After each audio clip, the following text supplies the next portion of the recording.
Hello, good afternoon, everyone.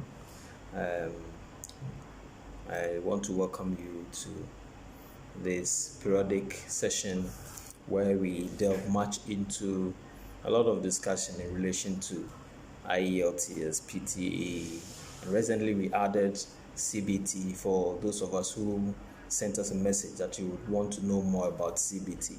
We added an update on that.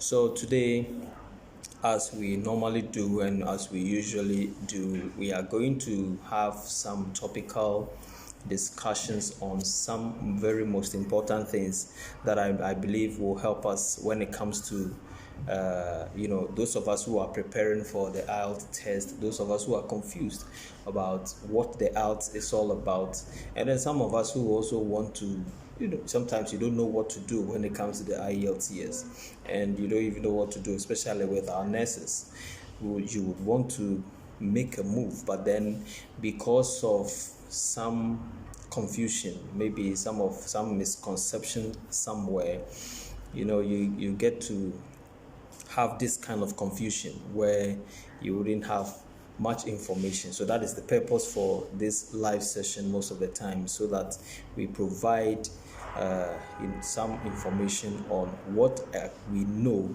is expected when it comes to travel, migration, and then study abroad as well. Now, today we are going to talk about some very foremost important topical issues when it comes to IELTS, and I will talk a little bit about CBT and then some other related issues.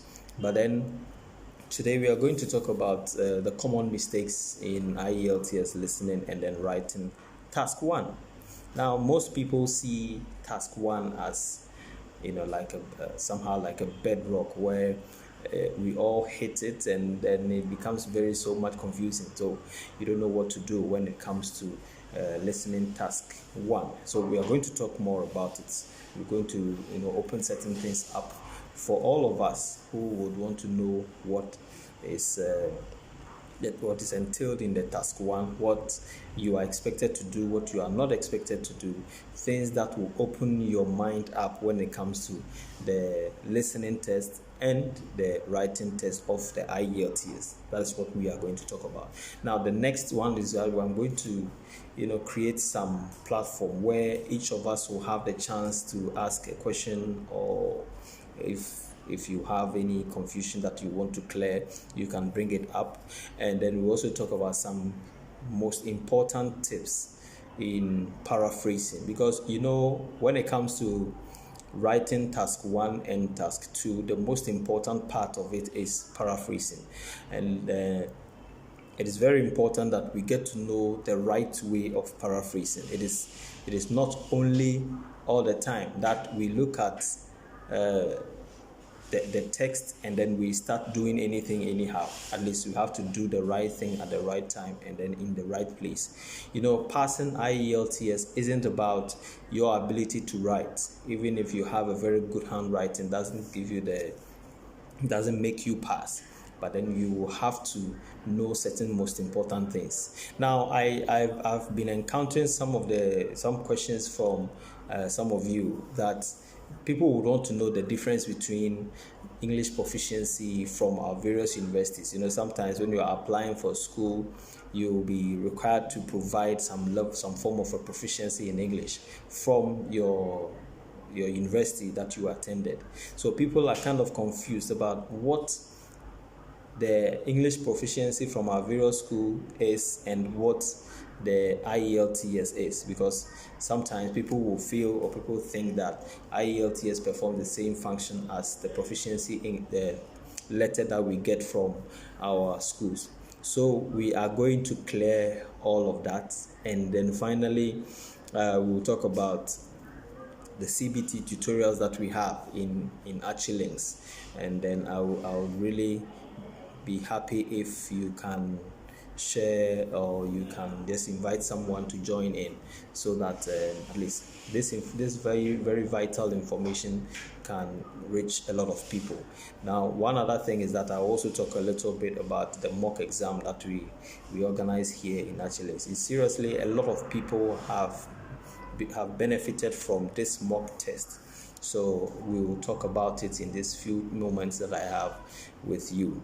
Now, in as much as we look at some guidelines, some tips, and then some form of information that we all search or we all seek on the internet, it is very important that we look at some of the most important things that we are expected to do, especially when it comes to you answering the listening test. Sometimes people talk about the IELTS listening test such that they feel that the way we answer our traditional oral English in our secondary schools here in Ghana is the same format that you use in answering IELTS listening. But one thing is that it is different. Though we have an audio playing, you have the test taker listening, you have those environment is kind of similar, but the content of the test is different. Therefore, we don't only have to rely on what we already know or what we are familiar with, especially when it comes to our traditional oral English in secondary school. We don't only have to rely on that. It has to be something very very skillful that we apply when it comes to the IELTS listening. Sometimes I mostly advise our students that when you want to pass a test, when you want to write a test, the most important thing is for you to know much about the test, and then for you to know or prepare yourself for the test. Preparing or your test preparation doesn't only have to do with you reading, learning, and all of that, but you try to prepare certain senses that you have. Especially when it comes to listening, you have to prepare your sense, or you have to, your sense of listening. You have to, create that environment where anytime you are met with this kind of test, your senses will be able to grab and help you to pass. Now, one of the mistakes that we do, especially when it comes to listening, is that there are so many guidelines and tips that people read that you are expected to read the questions first and then start listening. That is what the test actually advises. When you start the test, after going through all the preliminary information that will be provided to you, you'll be given some time to read through or just run through the questions, so that at least you have an idea of what the question is all about, or what the whole thing is all about. Now, people tend to start reading word for word throughout the question, the number of questions that is under that particular task. We have 4 different tasks. Listening task 1. Let's take the listening task 1. So, for instance, if you are taking part in the listening task 1, and then you are given some time to read through the questions. Now, the key word is reading through. It doesn't mean that you are going to read categorically what is there. Now, the reason why you are not going to consume everything that is there is because the test is timed. Therefore, you only have some few seconds to go through it. Therefore, so instead of you reading everything, by the time you get to the last question, the audio might have started. And then, mind you, you only listen to it once. Therefore, one of the mistakes that we do is we try to read word for word everything in the question before we start listening. But it is wrong for us to do that. Now, the best thing for us to do is to scan. Now, reading is different from scanning. The difference is that in reading, you try to pronounce each word, whether verbally or whether by using your mind or reading it in your mind. You try to pronounce every word, and then you try to understand all the words that are included in that particular sentence or that particular paragraph or passage that you are reading. So reading has to do with you consuming the exact information that is provided in the text that you're reading. But then in the IELTS listening, we don't have time to read everything, so we scan. Now, whilst we scan or whilst scanning, we have to pay attention to certain words. Now, sometimes the words will suggest to us which tense or which vocabulary and how to even answer the question. Sometimes if you read or if you scan through, you will get to know which particular word or in which particular tense are you going to answer your questions, as well as it will give you the format. You have an idea of the format. Now, as I said, scanning is the most effective way of taking the IELTS listening test, and it is not always the case that you have to read. For some of us who are not very fast readers, who are very slow in reading, we don't have the luxury of time to read everything, but then we can attempt to scan. Therefore, scanning will provide you with a direction as to where you should be expecting the question and how you should be also expecting the answers. And then don't forget that every answer to the IELTS, to the listening test, is found in the audio. Therefore, you are only going to pair what you are reading and then fetch their required words, numbers, or whatever characters in order to answer those questions. Therefore, scanning is the best technique that you can adopt. Now, how then do we scan? There are certain words that you don't pay attention to. Now, scanning has to do with you just quickly passing your eyes on the words, but then you pay attention to some major words. Now, as I said, it is a timed test. Therefore, you don't have the luxury of time to relax and be looking at every word as it is. But then you have the luxury to be identifying some words that are not too much too far away from the major idea in a sentence. Therefore, if in a particular question you look at the various questions and see that there are certain words that are kind of strange,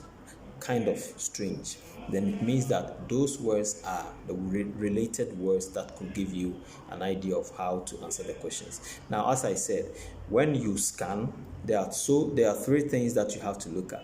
You have to look at the vocabulary in which the text is written, or the vocabularies that is required to answer the text.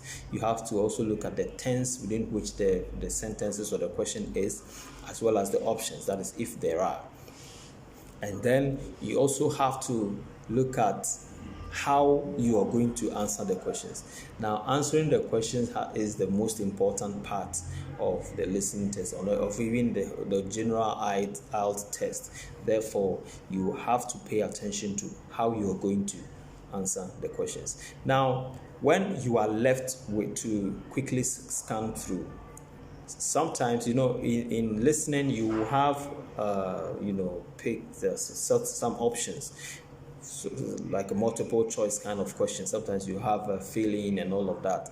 So the best way to answer a listening test question, to make it easier, is for you to suggest answers when you are scanning through. So for instance, in question 1, you have multiple choice. You read through and then you suggest to yourself.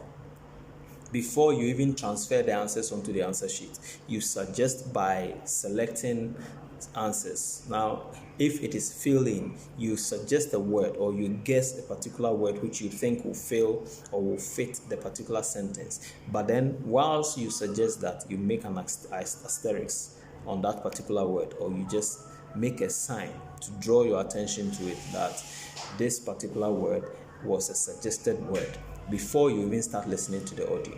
Now, this technique is to help you answer every question on the answer sheet, on the question paper. That is, you are not expected to leave any answer blank. Therefore, this is the technique that will help you to answer every question.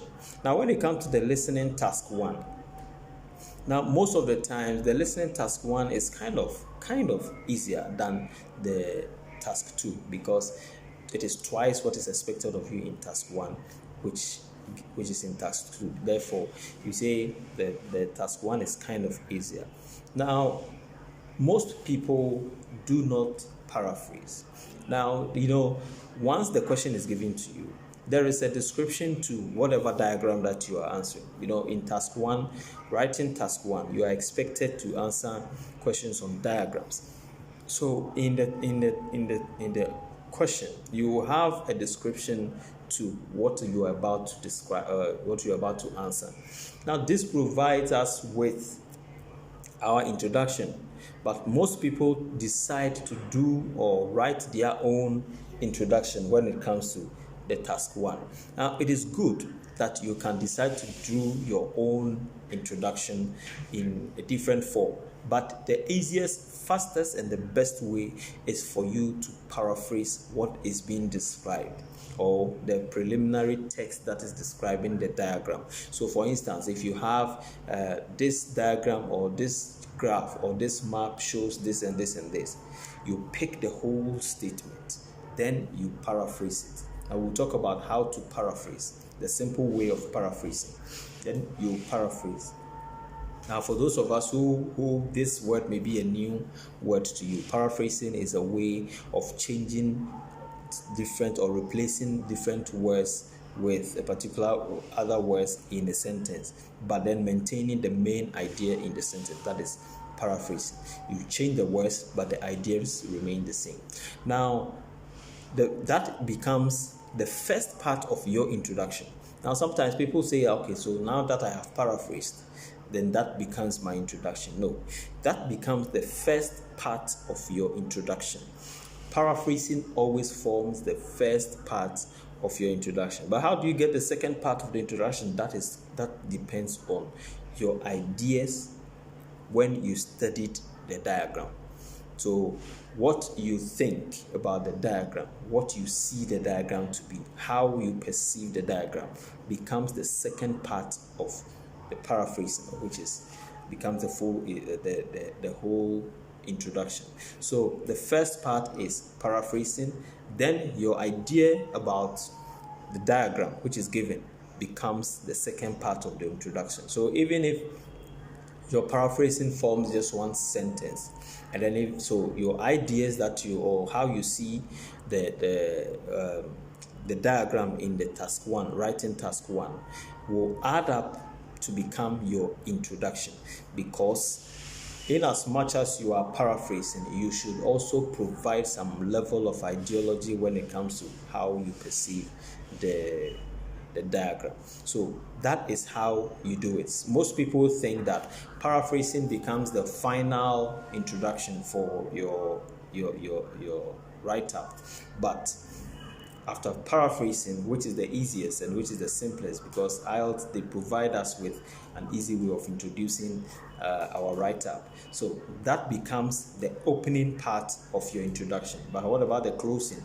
The closing part of your introduction becomes what you think or how you perceive the diagram. That becomes the closing part of your introduction.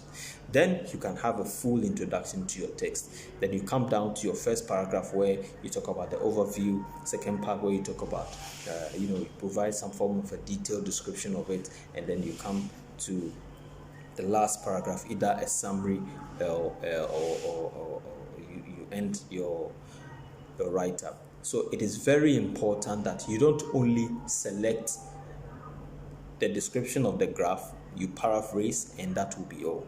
But then you have to paraphrase, and then the second sentence to the paraphrase will be your perception of what the diagram is. That becomes your full introduction. So at least the introduction will contain the paraphrase and your perception of what the diagram is.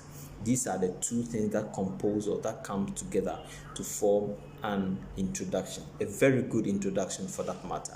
But then if you only paraphrase by just looking at the description, then that becomes a mistake.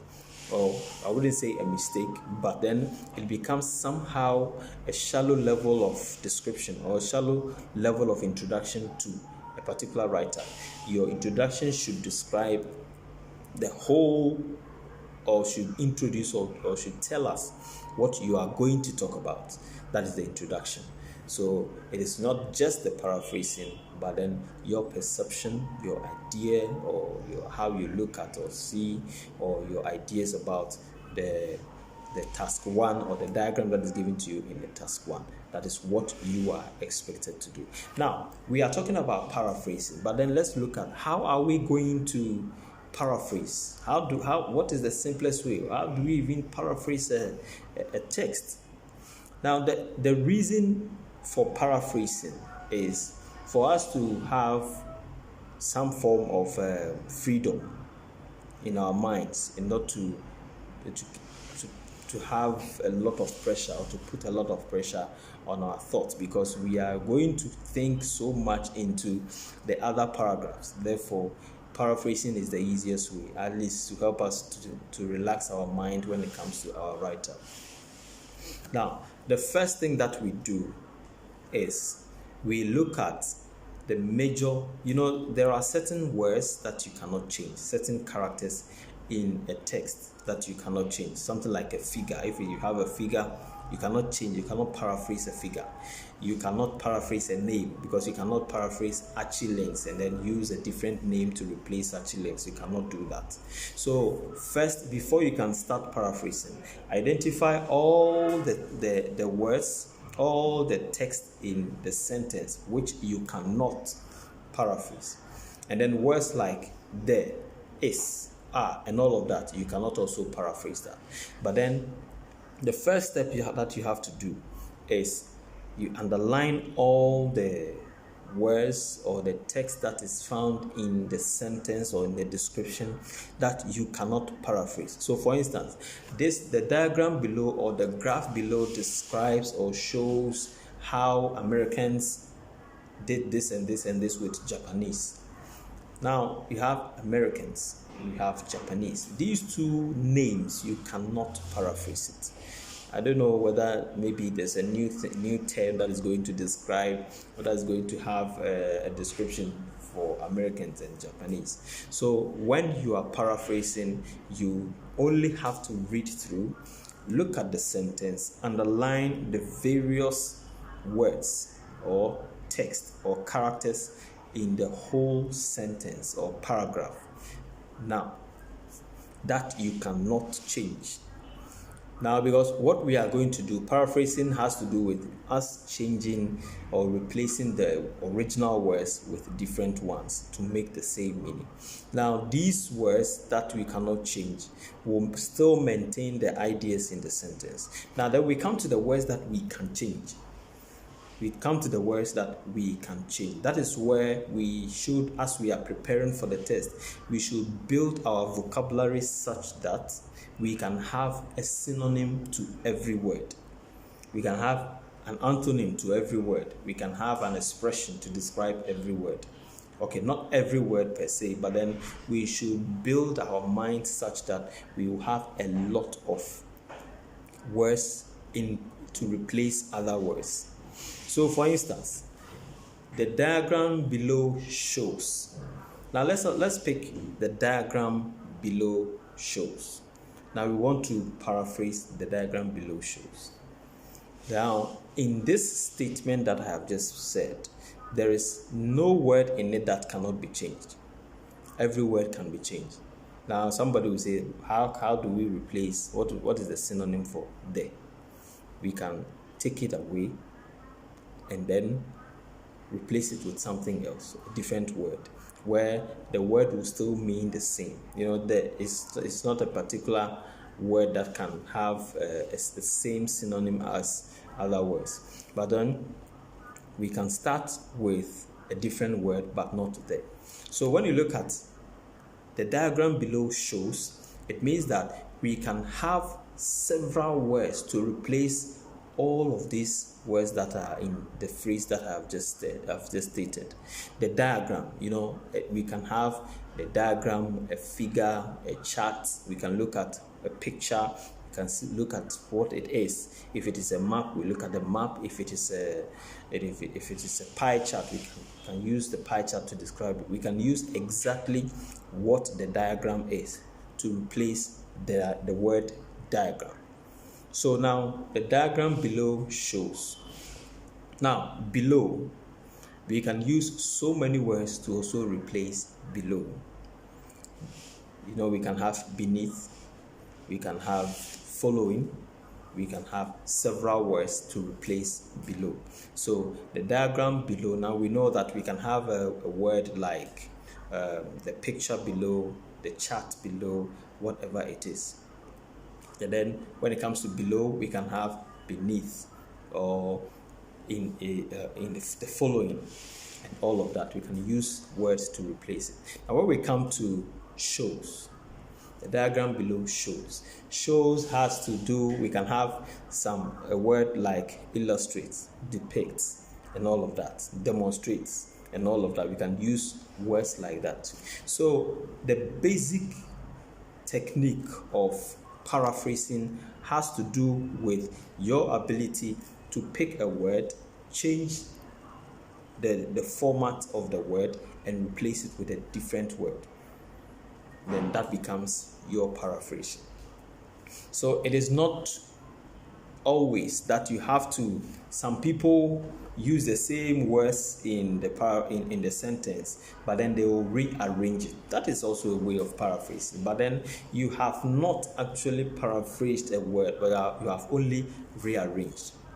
But then in paraphrasing, you will have to replace the words with their various synonyms, or you have to replace a word or words in a sentence with an expression or several expressions to make it feel that, or to make it sound exactly the same way as it is when it comes to the idea in the sentence. That is how we paraphrase. So now you select the description of the graph or the chart or the diagram. Then you underline all the words that you cannot paraphrase. As I said, you cannot paraphrase a name, you cannot paraphrase a date, you cannot paraphrase a number. So, and then if we have, for instance, if you have, say, acronyms and then abbreviations, that one you cannot also paraphrase. So things that you cannot paraphrase, you underline all of them in the text. Then the words that you can paraphrase, you find different words in order to replace the original ones. So now that we know that there are several words that we cannot paraphrase, we have to look at those words that we cannot paraphrase. Then we put it aside, we select the ones that we can paraphrase. Now, after doing all of that, you don't leave it like that, but then you have to rearrange it for it to make meaning. For instance, the diagram below shows Ghanaians this and this and that. So now let's say you change it to the figure shown below, or the figure distributed, or the figure illustrated below. Now, if you are changing every word in that statement, it means that you have to look at it, rearrange it, so that when you read it, it will make sense to you. So it is not just by changing the figures or changing changing the words, but then you have to change the words, replace the words with different ones, and then you rearrange those words that you've changed to make meaning. Sometimes the figure may end up getting to the last part of the sentence, but then if in the original sentence, figure may be the first one. So you have to rearrange it for it to make meaning. That is how we paraphrase. That's the simplest way of paraphrasing. First, you look at all words that you cannot change. All the words that you cannot change, or you cannot paraphrase, or you cannot have a synonym to them, and then you underline all of them. Then you find synonyms or other vocabularies to the other words that you can change. Then after that, you rearrange for it to make meaning. That will be your paraphrasing for the first part of your introduction. That's best. Now, in IELTS, we know IELTS, PTE, and then we also have other English proficiency exams. But then we want to limit our discussion to IELTS and PTE. We know that IELTS is an English proficiency exam, and then we know PTE is also an English proficiency exam. Please, if you have any question whilst I'm giving my speech, or else through this discussion, you can type it in the comment section so that I can answer it for you. So we know that IELTS is an English proficiency exam, and then PTE also an English proficiency exam. But then how do we draw the differences between IELTS, PTE, and English proficiency from our formal school? Because if you attended KNUST or Legon, or if you attended any school anywhere in the world, definitely you can have some level or some form of an English proficiency letter to prove that at least you went there. Now, the difference between an English proficiency letter from our school and then the English proficiency exam is that the English proficiency letter is only to show that you did your degree, your diploma, or whatever course that you went to do, you did it in English. That is just to prove or to show that, okay, so when you went to university, when you went to college, you did this particular course in English. That is the letter that the school will give you. So it means that from your first year to your final year, every course that you did, you took it in English. So that is the English proficiency letter from our various schools. But when it comes to the English proficiency test, it is testing your ability to use the language. It is not only looking at you being able to, or you doing, or you having your certificate translated in English, or you having your transcript in English, or you taking your course in English. Fine, you may have taken the course in English. You took your course in English. You learned in English, and you went for classes and lectures in English. But the proficiency exam is there to test your ability to use the English language within which you did your course. So that is the reason why IELTS and PTE is testing certain skills that you have when it comes to in relation to English. So when it comes to your speaking, fine, you may have attended lectures when you were in school. You may have attended lectures, and then you may have also read your course, your books, and all of that in English. But how best can you communicate in English? That is what the IELTS is testing, the PTE is testing. How best can you write yourself in English? That is what the IELTS is actually testing. How best can you speak the language? How best can you understand when somebody is speaking to you in English? How best can you personally, how do you change? How do you communicate with the language? That is what it tests.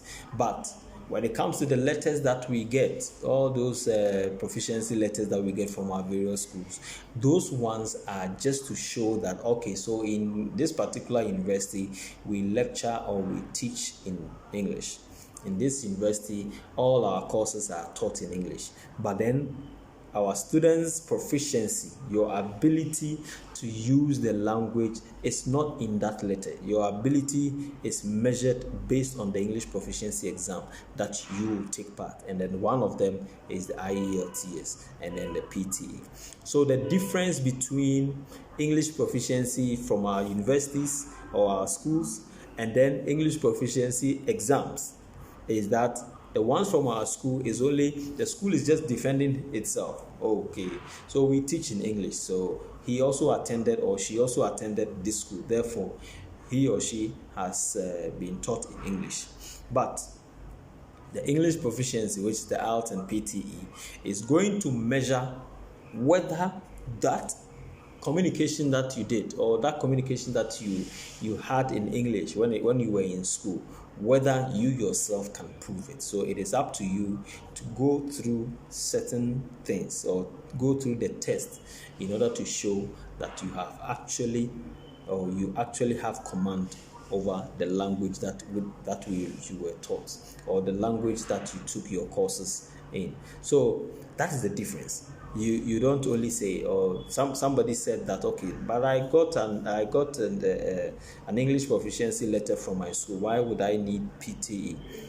But you need it because the school that you are applying to, the job that you are applying to overseas, will want to know if you can communicate in the language. Wherever that you are, they want to know if you can really connect with them in English language. Fine, you may have your transcript in English and other documents in English, but then they would want to know how you communicate in the language. Well, now, one other thing is that people may think that, okay, so why then would you have to go and take a whole test, pay for the test and all of that? It is their requirement. It is their requirement. Whether you feel that what they are doing is right or wrong, it is their requirement for you to fulfill before you can travel. It is their requirement for you to get the course that you want to study in their school. It is a requirement for them. Though you still have your English, or you still did your course in your previous school in English, you still have to take the test for them to know that if they admit you, or if they employ you, or if you move to their country, you can communicate in the language in any form, or in all the 4 areas. That is your reading, your listening, and then writing, as well as your speaking. So they are testing your skill. That is what the whole proficiency English test is all about. But then it is kind of different. So I'm sure by now those of us who will be wondering, so what is the difference? How are they different? I'm sure by now you know what it is.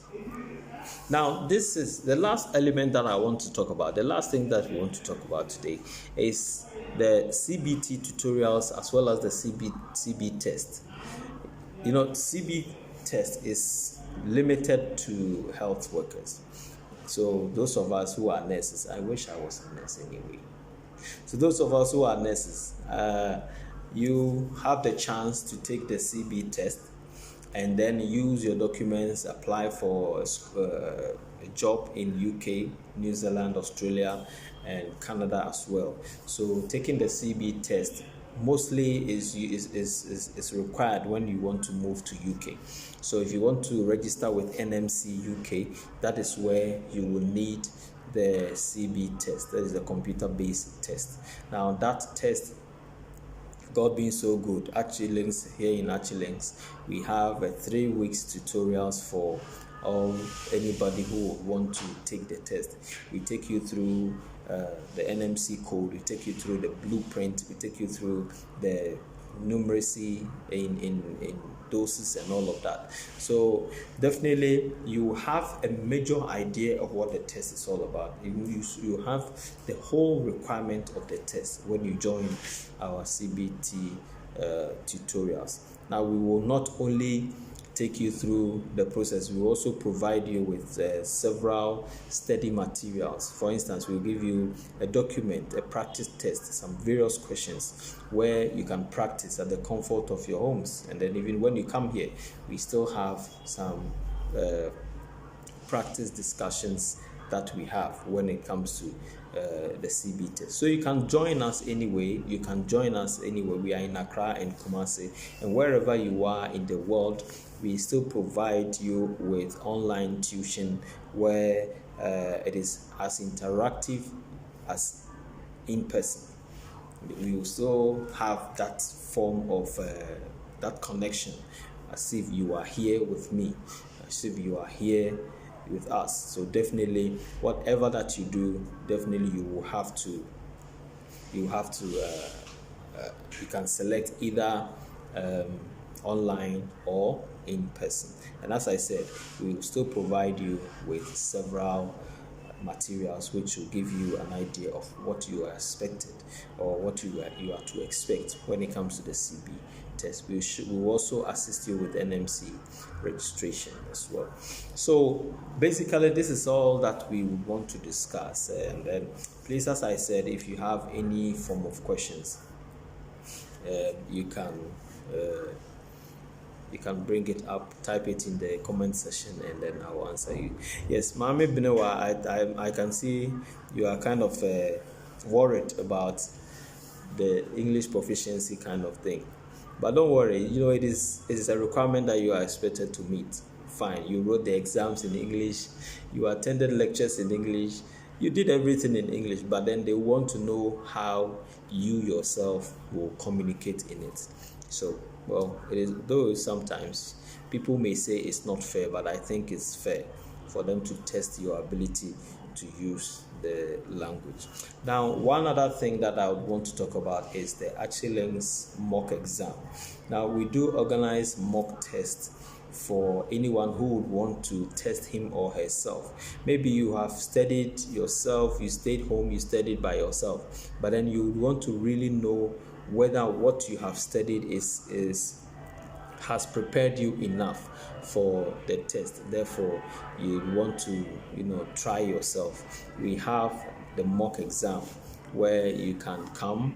We will create the same environment as the test center, and we will give you all the high-tech equipment for you to know what the text and what to expect in whether you're taking IELTS or PT or even CBT. We still organize that kind of mock exam to prepare you. Now, in this case, after taking the test, it takes 2 days for you to get your results, because we have some IELTS examiners who also mark the scripts, and then will also provide you with, they use all the categories of scoring in order for you to get that information that you need after taking the test. It is very important. It is very, very important that you try yourself. Just test yourself. At least be part of the mock test for you to know whether what you are doing and then what you have learned will take you to the will give you the pass mark or the band score that you expect. So please, I would like us to end for today, but then I'll be around to answer your questions. So put all your questions, any comment, anything that you want to say, you want to add, anything that you want to contribute to this particular knowledge that we have discussed here, please put it in the comment section. And then if you have any form of question, just put it there. We will attend to you, and then we can have consult all the things out. So thank you very much for being part of today's session. We'll come your way same time in 2 weeks, same time, same day in 2 weeks, and then we'll have another topic or other topical areas to talk about in relation to IELTS, CBT, and then PTA. So until then, have a lovely week. Now, I would also want to also mention that Dutch Links have designed some powerful Christmas packages. I really want you to be part of it. We have so many packages that we have this particular Christmas, and then I'm sure you will love it. So just walk into our offices, just check on our social media platforms and on our website. You will see that package. I don't want to bore you with the details, but I want you to just go and find it out yourself. You realize that there are so many reductions, so many attractive packages that we have when it comes to all services in relation to IELTS, PTE, CBT, travel, study abroad, and all of that. So just be part of us, and then look out for more and interesting packages from IELTS. Until then, have a lovely week, and I'll come your way same time next 2 weeks. I am very glad that you always join me, and I'm happy. So, as I always say, keep writing right, keep reading right, keep listening right, and keep speaking right. It's very important. Have a lovely week.